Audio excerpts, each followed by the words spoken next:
तो दोस्तों आज मैं एक्सप्लेन करने वाला हूँ हाल ही में ही रिलीज हुई एक बहुत ही बेहतरीन इंडोनेशियन हॉरर मूवी को जिसका नाम है कराता बरदारा यानी कि the train of death. Movie बहुत ही खतरनाक है, काफी हॉरर है, आपको देखने में मजा आएगा। और दोस्तों मैंने हाल ही में एक्सप्लेन किया है deep dark and lovely movie को, अगर आपने नहीं देखी है जाकर देखना, काफी बढ़िया है। उसका लिंक आपको नीचे कॉमेंट सेक्शन में मिल जाएगा। तो चलिए अब बिना किसी देरी के चलते हैं the train of death movie ride की तरफ। तो कहानी की शुरुआत में हम एक जंगल को देख पाते हैं जहां पर पेड़ों को काटा जा रहा था ताकि वहां पर रेलवे लाइन को बिछाया जा सके। वहां से सीन आबादी रात पर आता है जहां पर हम रहमत नाम के एक शेमन को देखते हैं जो कि उन कंस्ट्रक्शन ऑफिसर्स के पास जाकर उन्हें वहां पर रेलवे और टनल्स बनाने से मना करता है क्योंकि उसके हिसाब से इस चीज का अंजाम बहुत ही बुरा हो सकता था और अगर वो ऐसा करते हैं तो भगवान भी उन्हें बचा नहीं पाएंगे। लेकिन ऑफिसर्स उसकी बात को नहीं सुनते और रहमत को वहां से भगा दिया जाता है। अब आगे हम फिर से रात के सीन के अंदर डार्टू और पाइमन नाम के दो वर्कर्स को देखते हैं जो कि टनल के अंदर रेलवे लाइंस बिछाने का काम कर रहे थे। उन दोनों के ऊपर असल में बहुत ही ज्यादा कर्जा होता है जिसके लिए वो ओवर टाइम कर रहे होते हैं। खैर अब डार्टू अपना काम करने के लिए टनल के अंदर चला जाता है पर जब काफी देर होने के बावजूद भी वो वापस नहीं आता तो पाइमन भी उसको ढूंढने निकल जाता है। लेकिन अंदर जाने पर उसकी आंखें फटी की फटी रह जाती हैं क्योंकि डार्टू को किसी एंटिटी ने पोजेस कर लिया था जिससे कि उसके बॉडी के ऊपर छेद होते जा रहे थे और डार्टू खुद टनल की छत से लटका हुआ था। ये सब देखने के बाद में पाइमन के पैरों तले जमीन खिसक जाती है पर वो खुद भी वहां से भाग नहीं पाता।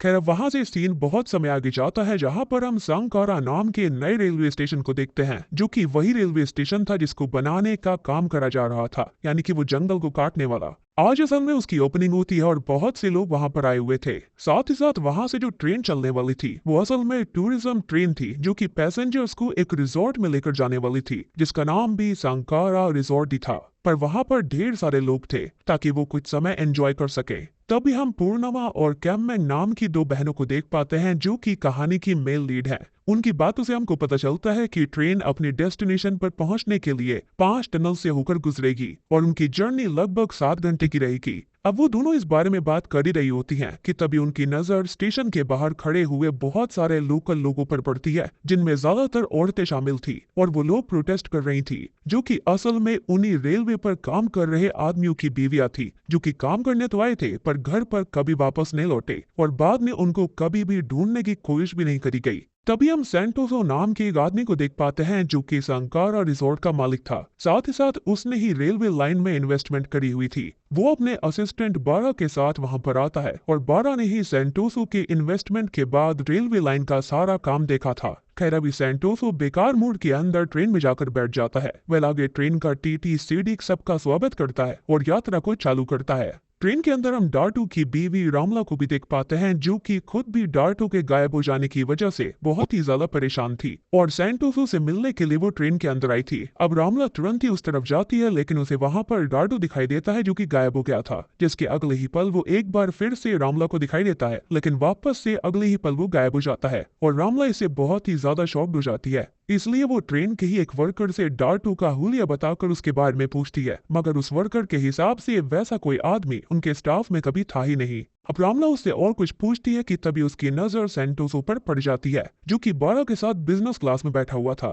अब रामला तुरंत ही उसके पास जाने लगती है पर तभी वर्कर उसे ये बोलकर मना कर देती है कि बिजनेस क्लास के अंदर इकोनॉमी वाले अलाउड नहीं है। वहीं पर हम बारा और सेंटोसो की बातों से ये जान पाते हैं कि सेंटोसो को इस बारे में कुछ पता ही नहीं था कि गांव की औरतें आखिर प्रोटेस्ट कर क्यों रही हैं। साथ ही साथ बारा भी उसे झूठ बोल देता है कि उसने कुछ वर्कर्स को जॉब से निकाल दिया था और उनके ही परिवार वाले इसी संदर्भ में प्रोटेस्ट कर रहे थे। अब ये बात जानकर सेंटोसो को उन पर बहुत गुस्सा आता है क्योंकि आज उसने स्टेशन पर बहुत से अमीर लोगों को भी बुलाया था जो कि आगे उसके रिजॉर्ट में इन्वेस्टमेंट कर सकते थे मगर प्रोटेस्ट कर रहे लोगों की वजह से कहीं ना कहीं उसकी इमेज उन इन्वेस्टर्स के सामने खराब हुई थी।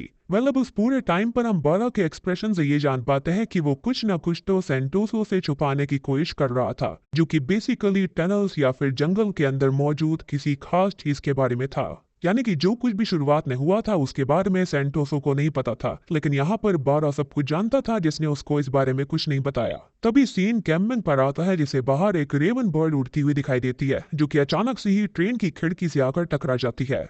Dam, this raven bird again. Indonesia में भी आ चुकी है। खैर इसके बारे में जब कैमबैंग पूर्णिमा को बताती है तो पूर्णिमा उस पर ध्यान ना देने के लिए कहती है। पर अब होता यह है कि अचानक से ही पूर्णिमा की तबीयत खराब हो गई थी। तब वो वॉमिटिंग करने के लिए ट्रेन के वॉशरूम की तरफ जाती है। अब उनके कोच का जो वॉशरूम था वो बिजी था, इसलिए उसको कोच नंबर 5 की जगह 4 में जाना पड़ता है। और उसी वक्त ट्रेन पहली टनल के अंदर आ गई थी, जहां पर आते ही अचानक से ही 5वें कोच के अंदर अजीब सी चीजें होना चालू हो जाती हैं। खैर अभी हम पूर्णिमा को देखते हैं जो कि वॉमिट करते करते कुछ सोच रही होती है। तभी उसके पीछे एज अ व्यूअर हम पाइमन के गोस्ट को नोटिस करते हैं, यानी कि शुरुआत वाले वर्कर को, जो कि अगले ही पल वहां से गायब हो गया था। यानी कि यहाँ पर डार्टो और पाइमन दोनों की ही गोस्ट हमको दिख रहे थे।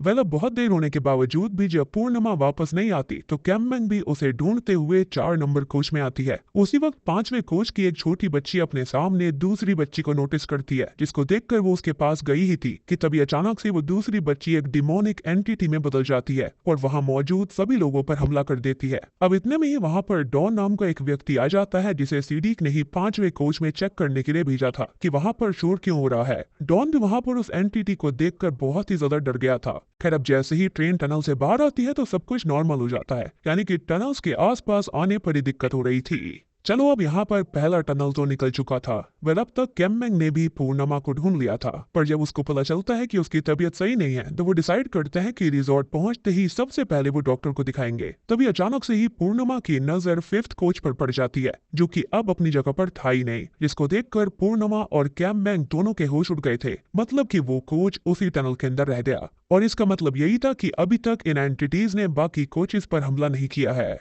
यानी कि सोचकर देखो उसकी तबीयत खराब हो गई, जिसके चलते ये दोनों बच गए थे, अदरवाइज वो भी यहाँ पर चले जाते। पूर्णिमा और कैमबैंग अब टेकुन नाम के एक वर्कर को 5वें कोच के गायब होने के बारे में बताते हैं, जिसको जानकर टेकुन खुद भी शॉक्ड हो गया था। पर अभी वो बात को संभालने के लिए बहाना बना देता है कि ट्रेन का कोच एक ग्लिच के चलते ट्रेन से अलग कर दिया गया है और उसके अंदर मौजूद लोग रिजॉर्ट में ही आपको मिलेंगे। लेकिन अब चौथे कोच के बाकी सभी लोगों को भी 5वें कोच के बारे में पता चल जाता है और सभी पैनिक करने लगते हैं। लेकिन टेकुन एक बार वापस से सेम बहाना बनाकर सबको शांत करवाता है। कैमबैंग और पूर्णिमा कैफे एरिया की तरफ चले गए थे, जहां पर जब पूर्णिमा वापस से टॉयलेट में जाती है तभी उसका डॉक्टर उसे फोन पर कॉल करता है, जिसको कैमबैंग रिसीव करती है, जिससे कैमबैंग को पूर्णिमा की बीमारी के बारे में पता चलता है कि असल में उसको लीवर कैंसर है और वो अपना इलाज पूरा करवाए बिना ही शहर से बाहर आ गई थी। अब जब पूर्णिमा वापस आती है तो कैमबैंग उससे डॉक्टर की कॉल के बारे में बात करती है। असल में पूर्णिमा ने अब तक कैमबैंग को अपनी बीमारी के बारे में नहीं बताया था, ताकि उसको दिक्कत ना हो, उसे बुरा ना लगे, और इसलिए अब कैमबैंग का मूड खराब था। जिस पर पूर्णिमा उसको समझाती है कि वो बस कैमबैंग के साथ टाइम स्पेंड करके एंजॉय करना चाहती थी। वो रोज दवाइयाँ खा खा कर थक चुकी है और अब उससे और बर्दाश्त नहीं होता। तब कैमबैंग उसको समझाने की कोशिश करती है कि उसको अपना इलाज करवाना होगा, क्योंकि अगर पूर्णिमा को कुछ हो जाएगा तो कैमबैंग को अपने पिता के साथ रहना पड़ेगा, जिसको उनकी लाइफ से कोई लेना देना था ही नहीं। तब पूर्णिमा भी अपना इलाज करवाने के लिए मान जाती है। वही टेकुन जब ट्रेन के इलेक्ट्रिक पैनल के पास जाता है तो उसको अजीब सा व्हाइट सब्सटेंस दिखाई देता है। साथ ही साथ वहाँ पर उसे वर्कर्स के गोस्ट भी दिखाई दे रहे थे, जिन्होंने यहाँ पर ये रेलवे स्टेशन बनाया था। अब उनको देखकर वो डरता हुआ तुरंत ही सीडीक को ये बात बताता है, पर सीडीक को उसकी बात पर भरोसा नहीं हो रहा था और उसकी बातों से हम ये जान पाते हैं कि उनका कंट्रोल रूम से भी कांटेक्ट टूट चुका है और अब वो वापस से उन्हें कांटेक्ट नहीं कर पा रहे थे, जो कि असल में पैनल के अंदर मौजूद उसी सफेद चिपचिपे सब्सटेंस की वजह से हुआ था। साथ ही साथ अब टेकुन सीडीक को 5वें कोच के मिसिंग होने के बारे में बताता है, जिस पर पहले तो उसे उसकी बातों पर भरोसा नहीं होता, लेकिन बाद में जब वो खुद चेक करता है तो 5वां कोच सच में मिसिंग था, जिसको देखकर उसका दिमाग ही काम करना बंद कर देता है, क्योंकि उसने अपनी लाइफ में ऐसा कुछ भी नहीं देखा था।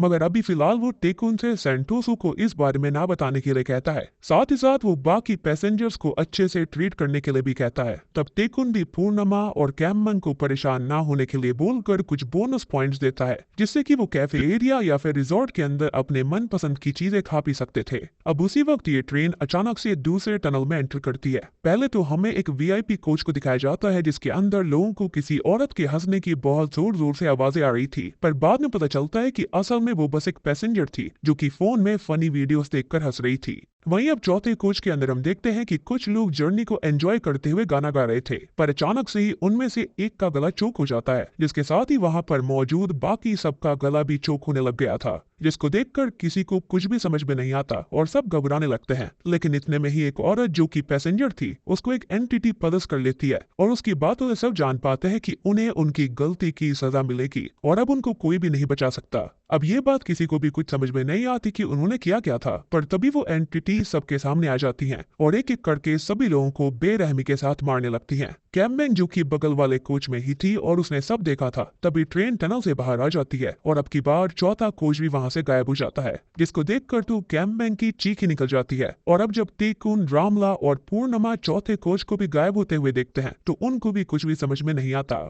कैम्बेंग उन सभी को समझाने की कोशिश करती है कि टनल के अंदर आते ही पैसेंजर्स के ऊपर कुछ अजीब सी एंटिटीज हमला करती हैं जो कि इंसान नहीं है। तभी पूर्णिमा उसको शांत करवाती है कि ऐसा कुछ नहीं है और इतने में ही वहां पर सेंटोसो भी आ जाता है जिसके साथ 12 भी था। और अब सेंटोसो को भी ट्रेन से गायब हो रहे कोचेस के बारे में इंफॉर्मेशन मिल गई थी, जिनके बारे में जानने के बाद वो बहुत ही ज्यादा शौक में था। तब वो 12 से इन सब के बारे में पूछता है, लेकिन वो अभी भी उसको कुछ नहीं बताता। अब तो उसे बता देना चाहिए था, यहाँ पर इतने सारे लोग गायब थे, 2 कोचेस गायब हो गए थे। खैर तभी रामला सेंटोसो को बताती है कि हर टनल पर एक कोच गायब हो रहा है और ये कोई कोइंसिडेंस नहीं हो सकता, इसलिए शायद उन्हें ट्रेन को रोक देना चाहिए। मगर 12 उसको काफी उल्टा सीधा बोलता है और गांव की गवार बोलकर शांत करवा देता है और सेंटोसो को वहां से लेकर जाने की रिक्वेस्ट करता है। मगर सेंटोसो को सच में वहां पर मौजूद हर एक इंसान की चिंता थी, क्योंकि अगर एक भी इंसान गायब होता है तो वो भी उसके रिजॉर्ट पर बहुत ही ज्यादा दिक्कत देगा। इसलिए वो 12 से तुरंत ही सीडी के पास जाकर कंट्रोल रूम में कांटेक्ट करने के लिए कहता है और खुद अभी वहीं पर ही रहता है। यानी कि इनका मालिक सही था, लेकिन गलत आदमी यहाँ पर 12 था। अगर वो इन सब के बारे में उसे पहले बता देता तो शायद से वो कुछ सोच सकता था। खैर 12 यहाँ से सीधा सीडी के पास जा रहा था, तभी रास्ते में वो एक कोच की सीट पर कुछ अजीब से पौधों को नोटिस करता है जो कि सीट पर उग रहे थे, जिसको देखकर 12 ने तुरंत ही उन्हें किसी और की नजरों में आने से पहले ही साफ कर दिया। जिसके बाद जब वो सीडी के पास जाता है तो उससे बात करके उसको पता चलता है कि कम्युनिकेशन सिस्टम पूरी तरह से खराब हो चुके हैं और वो किसी से भी कॉन्टेक्ट नहीं कर पा रहे। अब इस बात ने 12 को भी परेशान कर दिया था, मगर अभी वो डिसाइड करता है कि वो सेंटोसो को अभी भी खुलकर कुछ नहीं बताएगा, क्योंकि वैसे तो वो पहले जंगल की एंटिटीज के बारे में जानता था, पर लालच में आकर उसने रेलवे प्रोजेक्ट चालू करने से पहले ही सेंटोसो को उसके बारे में नहीं बताया। और अगर वो अब इन सब के बारे में सेंटोसो को बताएगा तो उसकी जॉब जा सकती थी। 12 अभी बस सीडीक से जल्दी 5वें कोच के लोगों के पास जाकर उन्हें वीआईपी ट्रीटमेंट देने के लिए कहता है, यानी कि जो लोग बच गए थे, और साथ ही साथ एक एग्रीमेंट साइन करवाने के लिए भी कहता है कि ट्रेन के अंदर जो कुछ भी हुआ उसके बारे में वो किसी को कुछ नहीं बताएंगे। पर सीडी खुद भी अभी बहुत ज्यादा डरा हुआ था और तब वो 12 को चौथे कोच के गायब होने के पहले की सीसीटीवी फुटेज दिखाता है, जिसके अंदर उन डिमोनिक एंटिटीज को साफ साफ देखा जा सकता था। अब उनको देखने के बाद 12 भी डर चुका था, लेकिन अभी भी वो नहीं चाहता था कि इस बारे में किसी को कुछ भी पता चले, इसलिए वो सीडीक से उस फुटेज को ही डिलीट करवाकर उसके ऑर्डर फॉलो करने के लिए कहता है। लेकिन सीडीक नहीं चाहता था कि कोई भी इकोनॉमी क्लास का पैसेंजर आकर उनके वीआईपी पैसेंजर्स को परेशान करे, और इसलिए वो बस सेंटोसो को वीआईपी कैबिन में आने के लिए कहता है। पर सेंटोसो खुद भी चाहता था कि वो पूर्णिमा, कैम्बेंग और रामला को वीआईपी कोच में लेकर जाए, मगर सीडीक उससे झूठ बोलता है कि वीआईपी कोचेस पूरी तरह से फुल हैं। अब सेंटोसो कुछ भी ना कर पाने की वजह से वहां से जा रहा था कि तभी रामला उसे रोककर डाटो के बारे में बता देती है, जो कि काम करने तो गया था पर कभी भी वापस नहीं लौटा। और अब इस बारे में जानने के बाद सेंटोसो बहुत ही ज्यादा शॉक्ड हो जाता है, क्योंकि 12 ने उसे इन सब चीजों के बारे में कभी कोई इन्फॉर्मेशन नहीं दी, और अगर उसे इन सब चीजों के बारे में कुछ भी पता होता तो शायद वो पहले ही कुछ ना कुछ करता। वहीं अब हम पूर्णिमा को देख पाते हैं, जो कि टेकुन को अकेले पाकर उससे सारी सच्चाई पूछती है, जिस पर टेकुन भी भावनाओं में बहकर उसको बता देता है कि ट्रेन के अंदर मौजूद किसी भी ऑफिसर को नहीं पता कि क्या हो रहा है, और ये बात भी झूठ थी कि कोचेस ग्लिच की वजह से गायब हुए थे, क्योंकि कोचेस को ट्रेन से अलग करने के लिए एक स्पेशल प्रोसीजर है जिसको ट्रेन के चलते समय कभी फॉलो नहीं करा जा सकता। पूर्णिमा ये सब जानकर और डर गई थी कि तभी उसको वापस से वॉमिट आती है, और इस बार जब वो वॉशरूम में जाती है तो उसकी वॉमिट में खून भी आ रहा था, जिसका मतलब साफ था कि अब उसकी हालत और भी ज्यादा बिगड़ रही है। कि तभी ट्रेन जो होती है वो तीसरे टनल के अंदर एंटर कर जाती है।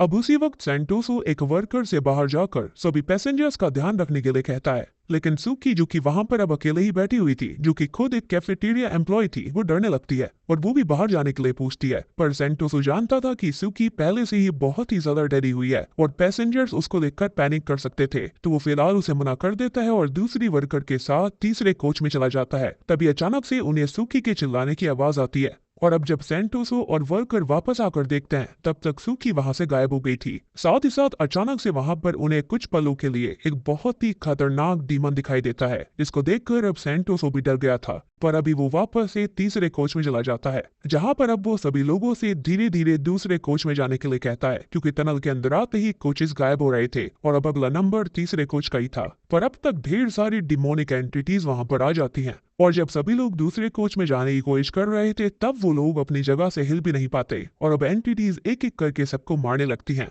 साथ ही साथ वहां मौजूद एक एंटिटी ने सेंटोसो को भी जान से मार दिया था। हम नोटिस करते हैं कि टेकुन और पूर्णिमा दूसरे कोच से ये सब देख रहे थे, पर वो जाकर भी कुछ नहीं कर सकते थे और उनकी आंखों के सामने ही सारे लोग मारे जाते हैं। फिर जैसे ही टनल से ट्रेन बाहर आती है तो तीसरा कोच भी गायब हो गया था, जिसको देखकर सेकंड कोच का एक आदमी तीसरे कोच के बारे में पूछने लगता है। पर पूर्णिमा या फिर टेकुन के पास इसका कोई भी एक्सप्लेनेशन नहीं था और वो दोनों सीधा सीढ़ी के पास जाते हैं और उससे ट्रेन रुकवाने के लिए कहते हैं, क्योंकि अगर ट्रेन एक बार वापस से अगली टनल के अंदर जाती है तो दूसरा कोच भी गायब हो जाएगा। पर सीढ़ी के कुछ करने से पहले ही वहां पर बारह आ जाता है, जो कि ट्रेन को किसी भी हालत में रुकने नहीं देना चाहता था। उसे लगता है कि पूर्णिमा, कैम्बेंग, रामला और टेकुन ये सब एक साथ मिलकर कर रहे हैं और उन्होंने ही कुछ न कुछ करा होगा जिससे कि ट्रेन के कोच गायब हुए थे। लेकिन आप सोचकर देखो कि इतनी एडवांस ट्रेन के अंदर ऐसा करना नामुमकिन था, तो यहाँ पर बेसिकली 12 पागल हो गया था। असल में 12 का यह मानना था कि इकोनॉमी क्लास वालों को जानबूझकर उन्होंने गायब किया है ताकि बाद में वो सभी वीआईपी पैसेंजर्स और इन्वेस्टर्स को डराकर ट्रेन को खाली जगह पर रोक सकें और सभी लोगों को लूट ले। ये सब जानने के बाद दूसरे कोच के वो लोग जो अपने साथ बहुत ही सारा पैसा लेकर आए थे वो काफी ज्यादा डर गए थे और उन्हें भी 12 की बातों पर भरोसा होने लगा था। वहाँ पर पूर्णिमा सबको समझाने की कोशिश कर रही थी कि ऐसा कुछ नहीं है, पर कोई भी उसकी बात पर भरोसा नहीं करता। वो होता है ना, जब डर का माहौल होता है तो इंसान कुछ भी भरोसा कर लेता है, किसी की भी बात सुन लेता है। और तभी कृष्ण नाम का एक आदमी जो कि अपने साथ ढेर सारे पैसे लेकर आया था, वो तुरंत ही एक बियर बोतल फोड़कर पूर्णिमा की तरफ तान देता है। तभी कैम्बिंग वहां पर बताती है कि वो टनल के पास पहुंचने वाले हैं, जिसको देखकर पूर्णिमा बहुत ही ज्यादा डर गई थी और तुरंत ही कृष्ण को धक्का देती है। तब टेकुन और कैम्बिंग भी उसकी मदद कर रहे थे। इसी बीच हम 12 को देखते हैं जो कि अब फर्स्ट कोच के अंदर जाकर वहां के लोगों को झूठ बोलने लगता है कि सेकंड कोच के अंदर चोर आ गए हैं, पर वो उन्हें फर्स्ट कोच में नहीं आने देगा। वहीं अब पूर्णिमा जब कृष्ण से फाइट कर रही होती है तब धोखे से होता यह है कि कृष्ण के वो बियर बोतल लग जाती है और मौके पर ही उसकी मौत हो जाती है, जिसको देखकर अब तो बाकी सभी को यकीन हो गया था कि सच में ही पूर्णिमा उन्हें लूटने आई है और यही सोचकर सब उसे रोकने और पकड़ने की कोशिश कर रहे थे। पर वहां पर पूर्णिमा तुरंत ही बियर बोतल हाथ में लेती है और सबको डराती हुई टेकुन, रामला और कैम्बिंग के साथ पहले कोच की तरफ बढ़ने लगती है। पर 12 ने पहले कोच का डोर पहले ही लॉक कर दिया था। टेकुन वहां गेट के ग्लास को तोड़ता है और 12 से गेट खोलने को कहता है, पर इतने में ही पीछे से सेकंड कोच के पैसेंजर्स वापस से टेकुन, पूर्णिमा, कैम्बिंग और रामला को रोकने आ गए थे और इस बार वो टेकुन को बहुत मारते हैं, मगर इतने में ही ट्रेन टनल के अंदर आ जाती है, जिससे वापस से वहां पर सारी एंटिटीज आ गई थी और एक एक करके ये एंटिटी सभी पैसेंजर्स को मारने लगती हैं जो कि सेकंड कोच के अंदर थे। और तब सिडीक जल्दी से आकर पहले कोच का दरवाजा खोल ही देता है और वहां पूर्णिमा, कैम्बिंग, रामला और टेकुन अपनी जान बचाकर पहले कोच में अंदर आ गए थे। लेकिन बाकी सब लोग जिन्होंने उनकी बात पर भरोसा नहीं करा था वो मारे गए थे।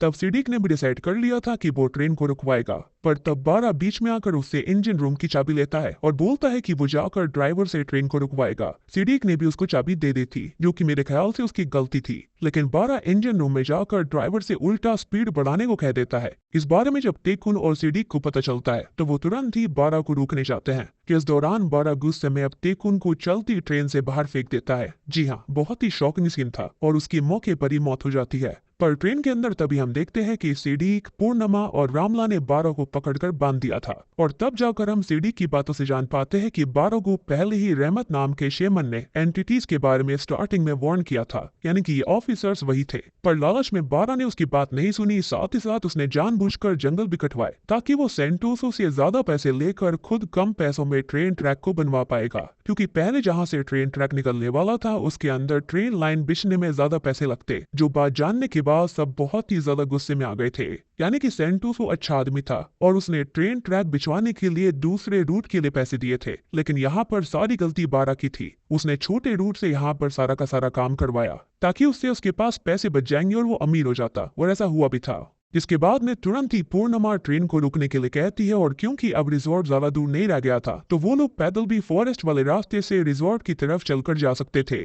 अब सभी इस बात पर एग्री करते हैं और ट्रेन को टनल में जाने से पहले ही रोक दिया जाता है। तब रामला बारा से डार्टू के बारे में पूछती है, लेकिन बारा को तो डार्टू के बारे में याद ही नहीं था। और अब उसकी ऐसी बेरहमी को देखकर रामला को गुस्सा आता है और वो डिसाइड करती है कि वो बारा को अकेले ही ट्रेन में छोड़ देंगे, जहाँ पर वो एंटिटीज उसे जान से मार देंगी, जो कि उसके गुनाहों की सजा होगी। इसके बाद एक इन्वेस्टर जो कि ट्रेन से नहीं उतरना चाहती थी, उसको छोड़कर बाकी सभी ट्रेन से नीचे उतर जाते हैं। तब तक अब अंधेरा भी हो चुका था, लेकिन फिर सभी लोग जंगल के रास्ते से रिजॉर्ट की तरफ जा ही रहे थे कि तभी अचानक से ही कैम्पबैंग टनल से बहुत सारी एंटिटीज को उनकी तरफ बढ़ता देखती है, जो कि अब टनल से बाहर भी आ रही थी। और तब जाकर कैम्पबैंग और बाकी सबको ये समझ में आता है कि असल में ये एंटिटीज जो है वो डार्कनेस वाली हैं और वो टनल के अंदर नहीं बल्कि अंधेरे में हमला करती हैं। इसको जानने के बाद सभी इधर उधर अपनी जान बचाने के लिए भागने लगते हैं, लेकिन वो एंटिटीज अब एक एक करके सबके ऊपर हमला कर देती है। सबसे पहले वो सभी पैसेंजर्स को मारती हैं और बाद में सिडीक और रामला को। तभी हम पूर्णिमा और कैम्पबैंग को देखते हैं, जो कि अभी अपनी जान बचाकर भाग रही थी। वहीं ट्रेन के अंदर जो इन्वेस्टर रुक गई थी, उसको भी एक एंटिटी पदस कर लेती है और उसकी मदद से बारा को ये बोलते हुए मार देती है कि बारा को अपने फायदे के लिए जंगल बर्बाद नहीं करना चाहिए था। यानी कि ये डिमोनिक फॉरेस्ट एंटिटीज थी जो कि शायद से उसको प्रोटेक्ट करना चाहती थी। अब वहां पर पूर्णिमा और कैम्पबैंग को दिखाया जाता है, जिन्हें भी अब एंटिटीज ने पकड़ लिया था। और तब जाकर एक बहुत ही शॉकिंग चीज रिवील होती है कि जितने पेड़ काटे गए थे, तो एंटिटीज असल में जिसको मार रही थी वो उनको एक पेड़ में बदल रही थी, ताकि कटे हुए फॉरेस्ट की सारी चीजें कवर हो जाएं। और अब वही चीज वो कैम्पबैंग और पूर्णिमा के साथ भी करने लगती है। इसी दौरान कैम्पबैंग और पूर्णिमा में एक बहुत ही इमोशनल कॉन्वर्सेशन होती है, जिसके अंदर वो दोनों ही एक दूसरे को बता रही थी कि वो दोनों एक दूसरे को कितना चाहती थी। तब पूर्णिमा उस एंटिटी से रिक्वेस्ट भी करती है कि वो कैम्पबैंग को छोड़ दे और पूर्णिमा की जान ले ले, पर एंटिटी बस स्माइल करती है और पूर्णिमा की जान को छोड़कर कैम्पबैंग को एक पेड़ बना देती है। एंड माइट भी शायद से ऐसा हुआ होगा कि उसको पता होगा कि उसे तो कैंसर है, वो वैसे भी मर जाएगी। उसके बाद में पूर्णिमा बस रोती रह गई थी। तभी वो सारी टनल्स भी अपने आप टूट जाती हैं और अब सीन 6 महीने बाद जाता है, जहां पर हम पूर्णिमा को अब रहमत के साथ देख पाते हैं, जहां पर पूर्णिमा के बाल भी अब कैंसर की वजह से झड़ चुके थे। तब वो रहमत से पूछती है कि एंटिटी ने बस उसको क्यों छोड़ दिया। और तब जाकर ये रिवील होता है कि जो इंसान नेचर को या फिर जंगल को नुकसान पहुंचाते हैं, तो वो एंटिटीज उनको पेड़ बनाती हैं और उनकी बॉडी के न्यूट्रिशन से ही वो पेड़ ग्रो होता है। पर क्योंकि पूर्णिमा को कैंसर था, इसलिए वो बच गई और इसलिए वो एंटिटीज यहाँ पर बहुत ही ज्यादा मुस्कुरा रही थी। साथ ही साथ अब हमें इस बात का भी आंसर मिलता है कि ये एंटिटी सबको क्यों मार रही थी, जबकि गलती सिर्फ बारा की थी। तो इसका साफ रीजन यही था कि अगर वो एंटिटी सिर्फ बारा को मारती, तो उसकी जगह कोई ना कोई और आ जाता। और एंटिटीज को ये नहीं पसंद कि कोई भी उनके फॉरेस्ट में आ जाए। बेसिकली वहां पर जितने भी जंगल कटे थे, वो उन सबकी भरपाई कर रही थी और इसलिए उन्होंने सबको जान से मार डाला। ये सब जानने के बाद पूर्णिमा को अब कैम्पबैंग की बहुत याद आती है और इसलिए वो उस पेड़ के पास जाती है, जो कि कैम्पबैंग की बॉडी से बना था, और वो उससे बातें करने लगती है। मेरे ख्याल से यहाँ पर वो मेंटली अपसेट भी हो चुकी थी। और बूम, इसी के साथ में ये मूवी यहीं पर खत्म हो जाती है।